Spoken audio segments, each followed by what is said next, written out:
Hello ladies and gentlemen, Apple back with another video, and today we got ourselves a review on the Chinese tier 10 heavy tank, the WZ-113. No nonsense, let's get right into the video. The 113's damage per minute is 3,439, which can basically outtrade every heavy tank, even some medium tanks, along with some TDs as well. The penetration at 255, which is one of the worst penetrations for a standard round of AP. You have 420 alpha, which is very nice considering you will roll for 400 more often than 400 alpha guns. You have a rate of fire at 8.19, which again is pretty neat. It's not the worst, but it's not the best either. 7.33 second reload, which is tied at the best with the 215B for a heavy. 122 caliber coupled with 950 shell velocity. Not the worst, but again, not the best, as it shouldn't really matter if you are hitting your targets and you are aiming where you should. Moving on to gun handling, aim time coming around 1.72 seconds, which is really good. 7th best for a tier 10 heavy. Dispersion at 0.317, which is 4th best out of all tier 10 heavies. Turret rotation at 0.17, which is very slow for a turret, but again, this is a heavy tank. 6 degrees of gun depression, which is pretty reasonable and manageable if you know how to use it, and if I'm being honest, isn't the worst, but obviously there are better tanks out there with better gun depression. Now moving on to mobility for the tank. This tank can go at around 50 kilometers an hour, which is really good for a tier 10 heavy. Engine power at around 825 and power to weight ratio at 18.47, which basically means you'll be able to take on those ridges, those hills, fairly decent. Terrain resistance at 1.1, 1.3, and 1.7, and it's traverse at 20 degrees a second. This tank is really slow whenever it traverses. It's actually comparable to a mouse, but luckily the redeeming factor of this thing, because it's so low to the ground, its camo moving and after shooting is fairly decent. One of the best actually, next to the IS-7 and of course other heavies. Really shouldn't matter because you are a heavy tank. You have 264 V range, which really shouldn't matter. You are a heavy tank. 2,300 hit points, which is pretty poor, but again, it is manageable if you are careful enough. Now the frontal plate at 120, as you can see on the screen, on level ground, your effective thickness is at 309, which is really good and what makes this tank really strong. And you can see when you angle it even just slightly, it gets better. I mean, of course, this is just barely angled, but it gets a lot better if you angle it more. 90mm lower plate, which effectively on level ground is 132mm. A lot of things will pen this thing. In fact, pretty much everything, even the Sheridan light tank, will penetrate your lower plate, no problem. And the rear of this tank at 72mm of armor, which is really bad. A lot of things can penetrate that with HE, so don't give tanks your rear.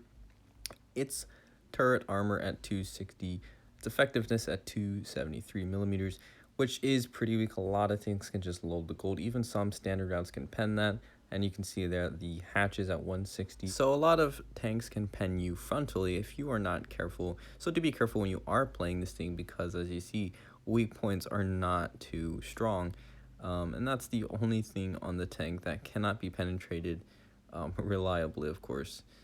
And to end off on a funny note, I thought this was funny. Even the rear of the turret can be penetrated by HE from pretty much everything at tier 10. So that should give you an idea of how this tank handles in the game. Now moving on to the battle. Finally, it feels like, right? As you can see, this tank's pretty mobile. E100 just dusting him, no worries whatsoever. This tank can just reach its 50km/h speed really quickly and having no issues with it as well. I will say I was kind of lucky getting this spawn, because on this spawn I am able to get hold down and really peek and boom a lot pretty easily, rather than being on the other side where there really is only one way you can go and a lot of things can just focus you down and kill you pretty quickly. But thankfully we don't have that spawn. No one there to contest me, so I'm deciding that because I've got good mobility, I can just roll right to the front. And I want to take on this mouse, because this mouse cannot out DPM me. In fact, I can basically bully this mouse until he gives up this position. But of course, I'm not going to just go around and let myself be shot by all the other tanks behind him.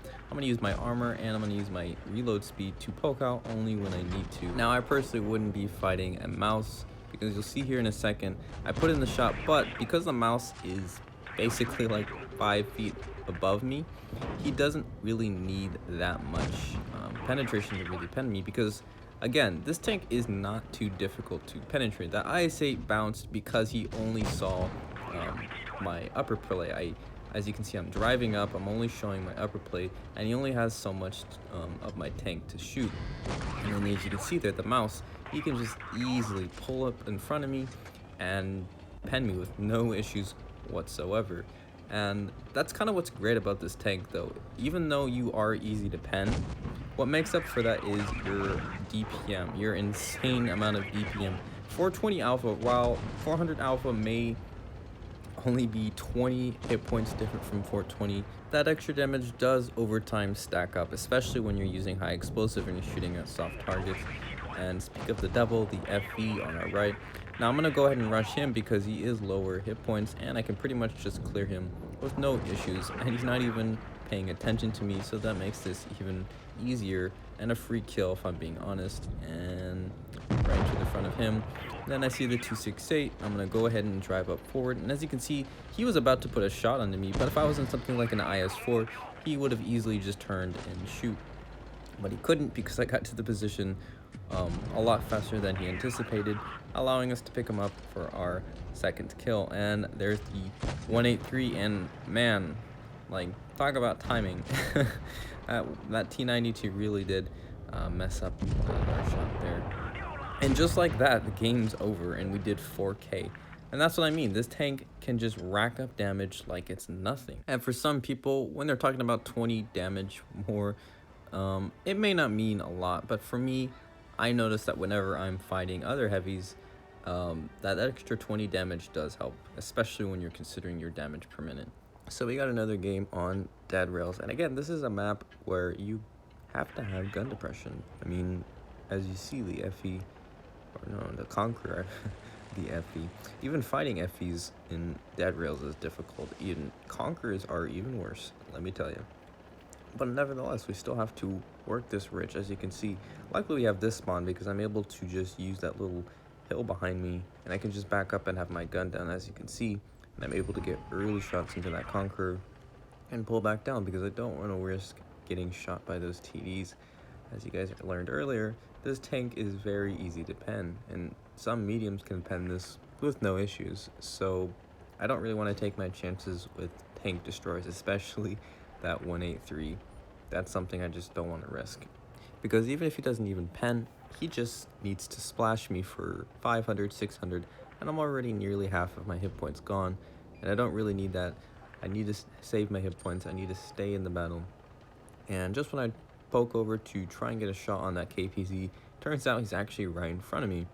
So this does tell me one thing. It tells me that he's got TD support, because if he was aggressive and the team went this way, which they did, then the TD should be close. And there's the 100, so that does give me a lot of information. It just lets me know that my meds are gonna win. So I need to put in as much damage as I can before the enemy team retaliates. And just before I even get a shot onto this KPZ, I'm spotted, so I'm staying just under on my gun line there and barely letting this KPZ get a shot. As you can see, look, from range, since this turret is rounded, it's very difficult to pen, especially when you are moving forwards and backwards. That's what's making this tank work. If you really want this tank to work, you have to be moving forwards and backwards. Luckily, this thing does have decent reverse and forward speed, but when it comes to reversing and going forward up close, as you saw earlier in the early game, a mouse, it really doesn't matter. So you kind of have to pick and choose your battles wisely, or you will pay for it. And just like that, as you can see, that Conqueror probably had a side shot on my turret, but I turned my mantlet towards him, showed the strongest armor towards him, and he bounced because he had rushed his shot. And that's kind of what you have to do with this tank. You have to make your enemy rush their shots. If they don't rush their shots, then they have an easy pen. As they said, 270, 260 millimeters of effective thickness on your mantlet, on your little cheeks. That is not a lot. Some tier 8s probably with decent pen could pen that with no issues whatsoever. killing that KPZ, I don't know what the hell he was thinking. I think he just got bored and rushed me, but it didn't matter. And it looks like the entire team is pushing, which is probably why that KPZ pushed. We're going to put one into that Conqueror so that when he does try and get over, he is half hit points. But he decides to fight me, and, you know, kudos to him. He's taken the fight to me. Of course, he was taking the fight to the enemy team, but instead he chose to fight me. And I don't know how I bounced, but, like, whatever. Wargaming is wargaming. And as you can see, our team is just cleaning these guys up.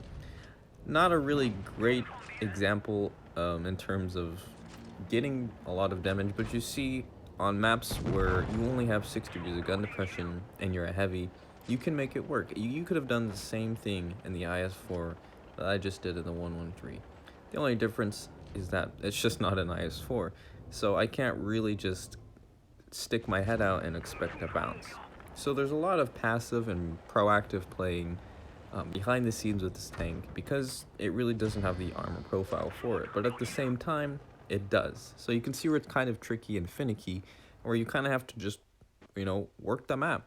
And that's kind of where practice and over time, when you build your skill through playing every tank through the lines, you eventually grasp what 6 degrees of gun depression means to you. And honestly, if you're an experienced player, 6 degrees of gun depression really isn't awful, as many people think. Alright, moving on to the next game. Nice lucky shot there. Honestly, that is a lucky shot. The only skill involved in that was just aiming at him, as you can see him saying WTF. And we're going to roll up to this position. This tank can get to this position very quick. It's one of the reasons why this tank is really good, because it can get into positions very quickly and just farm. And we're going to try and farm this E100. No clue where that shot went. I mean, who knows? Maybe I didn't let the thing aim in on time, but whatever. Who cares? Game's still going. E100 is about to face off against the mouse, so we should be fine and dandy. Put in a shot into the E100. Nice 431 roll. As you can see, look, 430. I mean, there are a lot of other heavy tanks at tier 10 that have 400 alpha that could not really even output as much damage as much as this tank. Now, I know this thing has the highest DPM, but just think if this thing had 400 alpha, just how level of the playing field it would be. But never mind, I digress. As you can see, we are on the flank for the heavy side, and we are farming off this IS-7, who doesn't even really get a chance to look at us until he is at 900 hit points, which I'm not sure what this guy is doing now, because he just missed, and I don't know where he's going. I don't know what that guy's doing. I don't know what to say there. I have a look behind me and noticed that, wow, the entire enemy team is just over the little castle there. And I noticed that the Jaegeru is right in front of the mouse, and I just think, wow, what a great opportunity. We can isolate this Jaegeru. But I also noticed that there is all of these enemy tanks right in front of me. And I think, well, actually, if I farm off of these guys while my mouse deals with the Jaegeru, these guys will probably be a little bit less than full hit points, which is better than full hit points, of course, because if I look behind myself, I'll notice that there is not a lot of hit points left. I mean, there's just me, and I just got shot by the grill along with this 140. So things are pretty grim. I mean, the winning chance right now seems 0. But as you'll see, the game will change with a different outcome. It won't be a raffle stomp like people think. We'll just fight this one out. And as you can see, the medium tanks had to back up there. They can't deal with that 420 alpha. That's just insane. And that's the only thing with this tank I think that most people kind of take for granted. While it can deal damage in the front line against heavies, it can pretty much bully medium tanks. As you can see, look at that look at that FE. He didn't even want to take the chance. He knows this tank is accurate. He knows this gun is dangerous. And so does that 140, which is why he's decided, yeah, I'm gonna go ahead and flank. We can't deal with this 113 alone. And as you can see, the FE, he's trying to make a hasty retreat, but the mouse says no and clears him. And now we're gonna focus this 268 because the grill was cleared earlier. And the 268 puts one into us, which is fine. We're a heavy tank, that's what we're meant to do. And boom goes the dynamite. We turned a 3v4 into a 3v1. And now it's just a game of chase. And so you can see where this tank really struggles and where it performs really well. And I'm going to just go ahead and talk about this tank because for the rest of the game we're chasing this 140 and I do end up actually disconnecting. And this game does end up being a draw. So yeah, 4K across the board just like the last game. But I digress. If you do end up picking this tank up and you do decide to go and grind down the line, just know that for the majority of the time you will be penned by most things, if not everything, including some mediums, because some mediums have some pretty decent penetration on their premium ammunition. So do keep in mind when you are brawling medium tank. And yes, you may be easily penned, however your DPM allows it, so you are able to just hold corners, hold positions, and tanks won't push you because of your insane damage per minute, especially when you are hold down. Alrighty, that'll be the video for today, guys. If you guys enjoyed, please leave a like, comment down below what you'd like to see next, and subscribe if you're new. Anyway, peace.